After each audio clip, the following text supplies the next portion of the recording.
Bonjour et bienvenue, dans cette vidéo nous allons parler d'un logiciel d'intelligence artificielle qui porte le nom ChatGPT. C'est un logiciel que vous connaissez peut-être car il prend de l'ampleur. Eh bien nous allons essayer de le découvrir ensemble et de l'utiliser.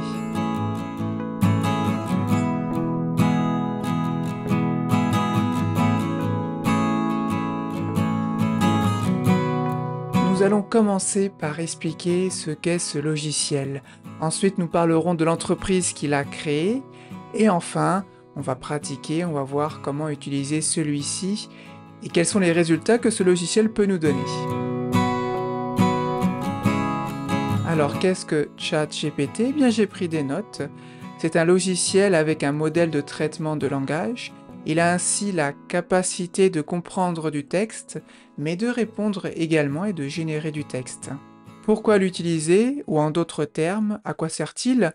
Eh bien, il sert à beaucoup de choses. Par exemple, il permet de répondre à des questions, il nous permet également de traduire du texte et de rédiger du contenu. Alors attention, ce logiciel a des limites, il a été créé par des humains et quelquefois il envoie des erreurs. Donc à nous de bien vérifier que l'information qu'il nous transmet est exacte. Alors il a également une autre limite, il a une connaissance de choses, d'informations, d'événements qui n'existent que depuis 2021. Alors, quelle entreprise a créé ce logiciel?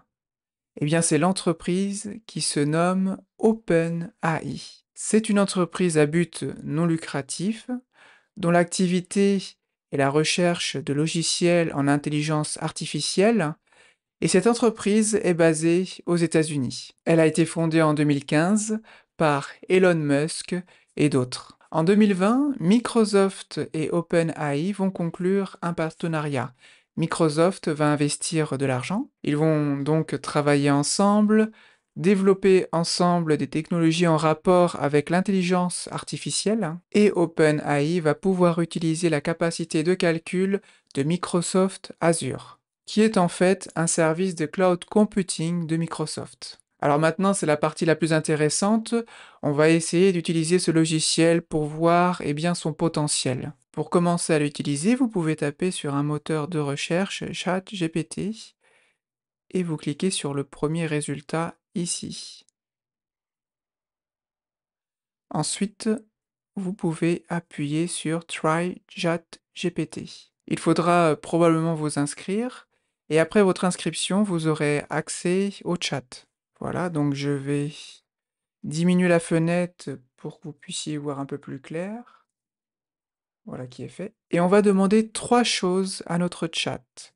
Dans un premier temps, on va poser la question suivante. On clique ici pour poser notre question. On va poser la question: comment puis-je écrire une boucle JavaScript pour itérer sur un tableau? On va voir la réponse. Alors je vais accélérer la vidéo.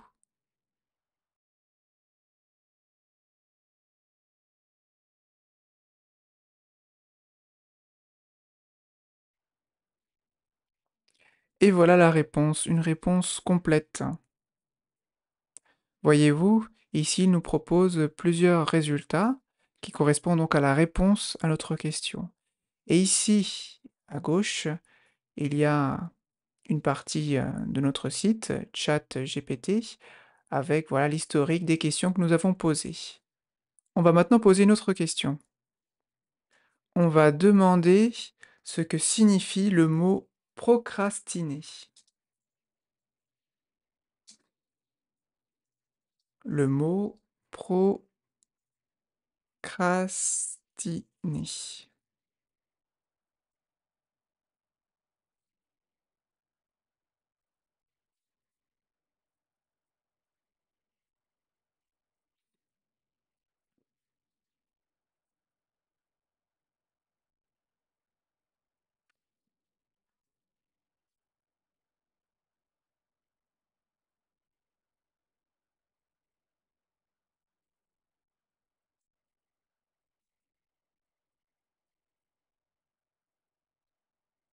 Et voilà, nous avons une définition complète. En gros, procrastiner signifie remettre à plus tard quelque chose que l'on doit faire maintenant. Mais c'est intéressant déjà ce que nous permet de faire ce chat.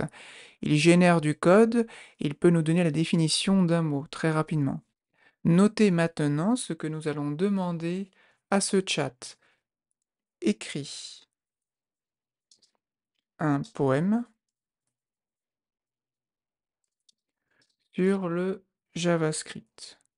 Alors ici, je fais attention d'écrire sans faute d'orthographe, mais même avec des fautes d'orthographe, il arrive à s'en sortir. Et d'ailleurs, c'est pas une question ici.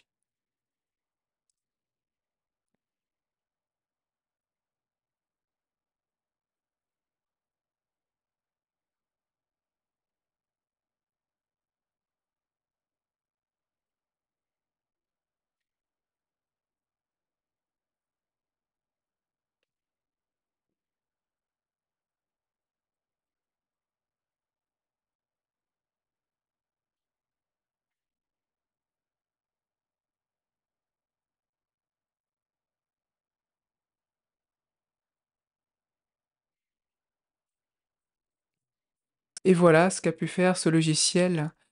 Un magnifique poème sur le JavaScript. C'est impressionnant, hein, voilà la capacité qu'a ce logiciel à produire du contenu. En conclusion, que pouvons-nous dire?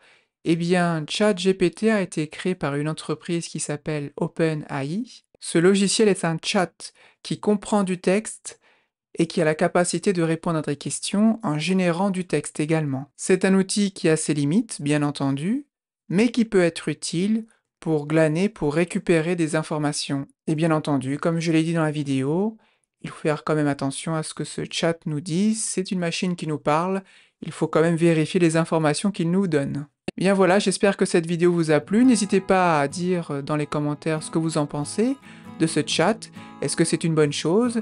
Est-ce que c'est une mauvaise chose? Voilà, chacun a son point de vue. N'hésitez pas à le partager. Donc je vous dis au revoir et à bientôt.